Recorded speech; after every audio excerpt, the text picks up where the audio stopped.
우리에게 주시는 하나님 말씀은 히브리서 11장 17절에서 31절 말씀입니다.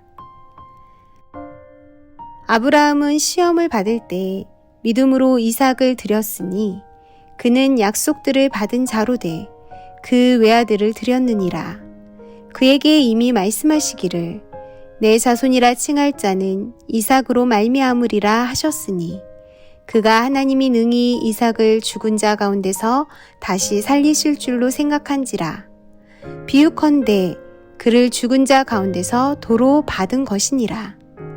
믿음으로 이삭은 장차 있을 일에 대하여 야곱과 에서에게 축복하였으며 믿음으로 야곱은 죽을 때에 요셉의 각 아들에게 축복하고 그 지팡이 머리에 의지하여 경배하였으며 믿음으로 요셉은 임종시에 이스라엘 자손들이 떠날 것을 말하고 또 자기 뼈를 위하여 명하였으며 믿음으로 모세가 낳았을 때에 그 부모가 아름다운 아이임을 보고 3달 동안 숨겨 왕의 명령을 무서워하지 아니하였으며 믿음으로 모세는 장성하여 바로의 공주의 아들이라 칭함받기를 거절하고 도리어 하나님의 백성과 함께 고난받기를 잠시 죄악의 낙을 누리는 것보다 더 좋아하고 그리스도를 위하여 받은 수모를 애굽의 모든 보화보다 더 큰 재물로 여겼으니 이는 상 주심을 바라봄이라.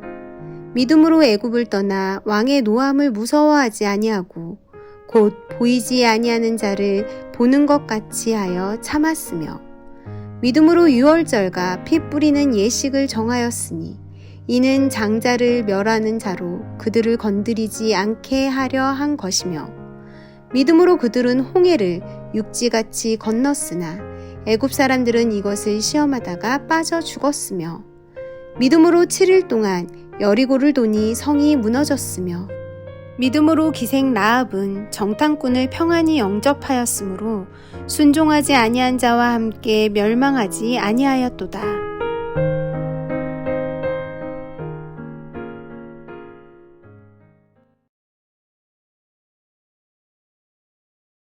히브리서 11장은 믿음의 장입니다. 오늘은 첫 절부터 마지막까지 믿음으로라는 단어가 반복이 되고 있습니다. 믿음은 도대체 무엇인가? 우리 인생을 돌아보면 어느 한 부분에서 믿음이 무엇인가를 만나게 됩니다. 가령 아브라함은 떠날 때도 믿음으로 떠났지만 그가 아들을 바칠 때 참된 믿음이 무엇인가를 우리에게 보여주었습니다. 아브라함의 아들의 이름은 이삭입니다. 이삭의 뜻은 웃음이죠. 이삭을 낳을 때 아브라함과 사라는 사실 하나님을 100% 신뢰하지는 못하고 있었습니다. 왜냐하면 사라의 나이가 아들을 낳기에는 이미 너무나 한참을 지나버린 때였기 때문입니다. 그래서 그들은 하나님의 약속에 웃어버리고 말았습니다. 그래서 그 아들의 이름이 이삭, 웃음입니다. 이처럼 우리의 믿음은 뜨거운 것처럼 보이나 차가울 때가 많고 강한 것처럼 보이지만 그 내면은 약할 때가 많은 것입니다. 하나님은 그러한 우리의 믿음을 절대로 다급하게 체근하지 않으십니다. 끝까지 기다려주시면서 그 믿음이 다 자라기까지 살펴주십니다. 아브라함은 75세 부름받아 아들을 100세에 낳고 그리고 나서 이 아들이 청소년기를 지날 때 약 40여 년이 지난 때까지 하나님의 보살핌 가운데 있었습니다. 그리고 하나님은 이 아브라함의 믿음을 이제 더 한 단계 높이기 위해서 시험하십니다. 마귀도 우리를 시험하죠. 그러나 마귀의 시험의 목적은 우리를 넘어뜨려 떠나게 하는 것입니다. 하지만 주님의 시험의 목적은 우리를 세워주시는데 그 목적이 있으십니다. 그래서 하나님이 아브라함을 시험하셨습니다. 여러분 인생 가운데 시험이 많으십니까? 시험이 많다고 해서 그럴 때마다 하나님께 원망하지는 마십시오. 하나님은 여러분을 그렇게 자주 시험하시는 분이 아닙니다. 마귀는 우리를 매일같이 시험하지만 하나님은 우리에게 어느 때가 됐을 때 그 믿음을 한 단계 높이기 위해서 시험을 허락하시는 것입니다.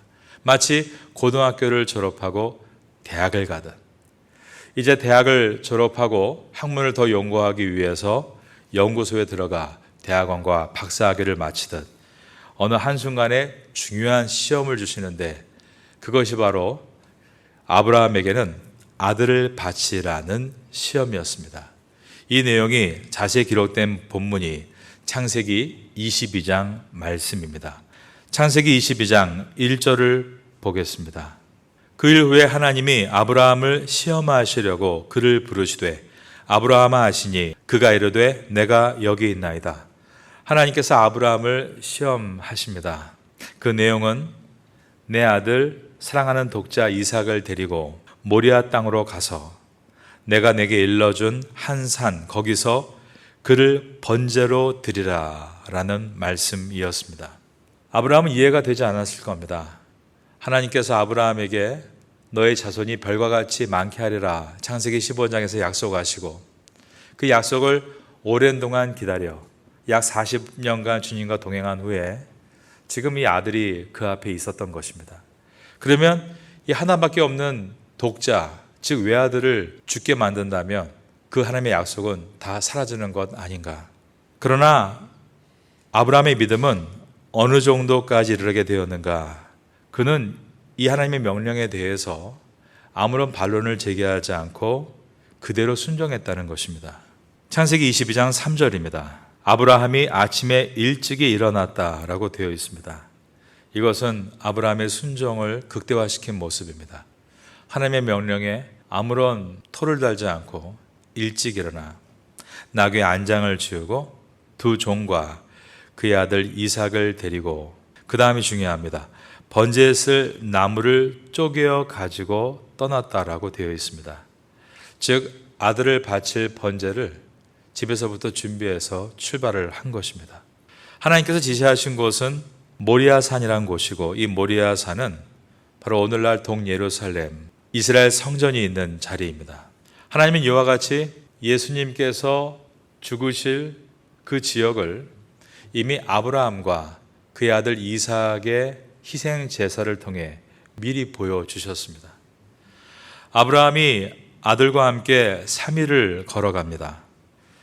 22장 4절을 봅니다. 3일 동안 아브라함과 이삭이 걸어갈 때 이삭은 아브라함에게 중요한 질문을 해야 했습니다.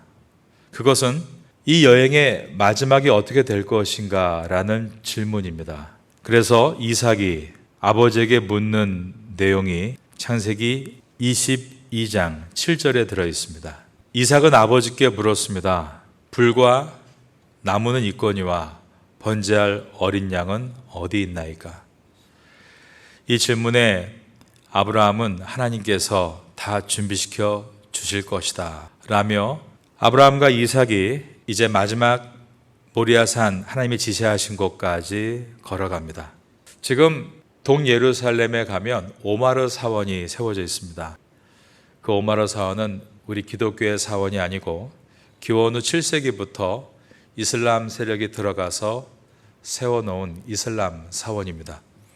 오마르산 안에 들어가면 바닥이 이렇게 편편하지 않고 바위처럼 이렇게 바닥이 되어 있는데 그 원석을 그대로 사용한 것입니다. 그들은 믿기를 그 원석 위에 아브라함이 이삭을 바쳤다라고 믿고 있고, 거기에 지금도 물이 이렇게 올라옵니다. 그 물이 모두 이슬람의 영혼이다라고 믿고 있습니다. 그들의 입장에서는 이스마엘의 후손으로 아브라함을 원조상으로 생각하면서 그렇게 생각을 하고 있는 것입니다. 그 바위 위에 이제 아브라함의 아들 이삭이 결박하여 묶입니다. 그런데 여기서 중요한 것은 이삭이 반항하지 않고 그대로 결박되었다라는 것입니다. 신학자들은 이 내용을 이렇게 설명합니다. 이삭이 아브라함을 위로했다. 이삭이 아브라함께 물었습니다. 아버지, 불과 나무는 준비되어 있는데 어린 양은 어디 있습니까? 그러자 아브라함은 하나님께서 친히 준비하시리라. 이삭이 그것을 모를 리가 없었다는 겁니다. 그래서 그가 순순히 묶이고 또 배를 들이밀며 자기를 칼로 가르도록 모든 걸 용납하는 것은 그냥 아둔하고 순진해서가 아니라 아버지를 위로하기 위해서였다. 그런데 아브라함과 이삭의 이야기는 사실 하나님과 예수 그리스도의 이야기입니다. 아브라함과 이삭이 3일 동안 걸어간 그 시간은 아버지 입장에서는 죽음과도 같은 시간이었겠죠. 아니, 죽음보다 더 괴로운 시간이었을 것입니다. 내가 죽어야 하는데 내 아들이 죽는 것에 대한 슬픔을 이루 말할 수 없는 시간이 3일의 시간이었습니다. 독생자이신 예수님께서 죽으시고 3일 동안 흑암 가운데 계실 때 하나님 아버지의 마음도 이와 똑같으셨던 것입니다. 그래서 하나님의 슬픔을 우리는 이 아브라함에서 만나야 하고, 또 예수님의 오히려 하늘 아버지를 위로하신 그 마음을 이삭을 통해서 만나야 하는 것입니다. 이삭은 배를 디밀고 죽으려고 할 때 그때였습니다. 하나님께서 아브라함을 부르시고 내가 시험을 잘 통과했구나. 너를 위해서 이미 내가 희생제물을 준비했다라고 말씀하셨습니다. 그래서 아브라함은 하나님께서 미리 준비하신 숫 양을 잡아 그 자리에서 아들을 대신하여 번제를 드렸습니다. 아브라함은 이 시험을 완전하게 통과했습니다. 그리고 나서 하나님의 음성이 들려옵니다. 하나님께서 말씀하기를 내가 나를 가리켜 맹세하노니 내가 이같이 하여 내 아들 내 독자까지도 아끼지 아니하였은즉 내가 내게 큰 복을 주고 내 씨가 크게 번성하여 하늘의 별과 같고 바닷가의 모래와 같게 하리니 내 씨가 그 대적의 성문을 차지하리라. 창세기 22장 17절에 나와 있는 말씀입니다. 하나님은 아브라함이 우상과도 같은 아들, 하나밖에 없는 아들 이삭을 바치는 것을 보면서 아브라함의 믿음은 그 어떤 것보다 하나님을 더 위에 둘 수 있는 높은 믿음인 것을 확인하셨습니다. 그래서 하나님께서 오랜 동안 준비해 놓으신 가장 큰 복을 아브라함에게 주시는데, 바로 그 복은 큰 땅을 주신다, 또 큰 족속을 주신다가 아니라 예수 그리스도를 보내주시겠다는 약속이었습니다.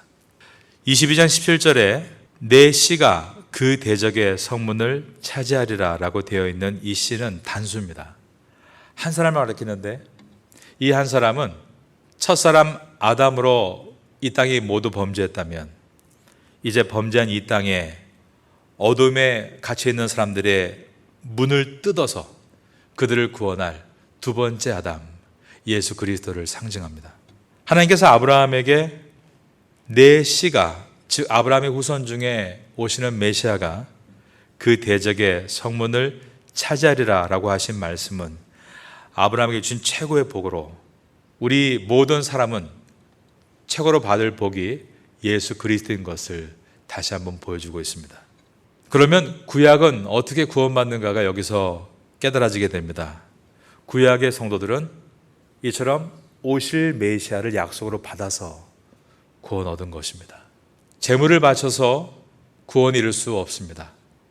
그것은 이 땅에 오실 메시아의 그림자일 뿐입니다. 구약의 성도들이 구원을 받은 것은 희생제물을 바쳐서가 아니라 오늘 본문과 같이 하나님께서 이 땅에 예수 그리스도를 보내주시겠다는 약속을 믿음으로 구원을 받은 것입니다. 이것이 구약 성도들이 구원받은 원리입니다. 우리는 모두 신약의 성도들로 살고 있습니다. 그럼 우리가 어떻게 구원을 얻습니까? 우리들은 이 땅에 오신 예수님을 믿고, 그리고 이 땅에 다시 오실 예수님을 기다림으로 구원을 얻는 것입니다. 여러분에게 구원의 오직 유일한 이름은 예수 그리스도임을 다시 한번 기억할 수 있게 되기를 주님의 이름으로 축원합니다. 이처럼 모든 믿음의 선진들은 다 믿음으로 그 믿음은 바로 예수 그리스도인 것입니다. 예수 그리스도를 믿음으로 인내할 수 있었고 순종할 수 있었고 전진해 나아갈 수 있었던 것입니다. 여러분의 삶 가운데도 이러한 은혜가 늘 있게 되기를 예수님의 이름으로 축원합니다.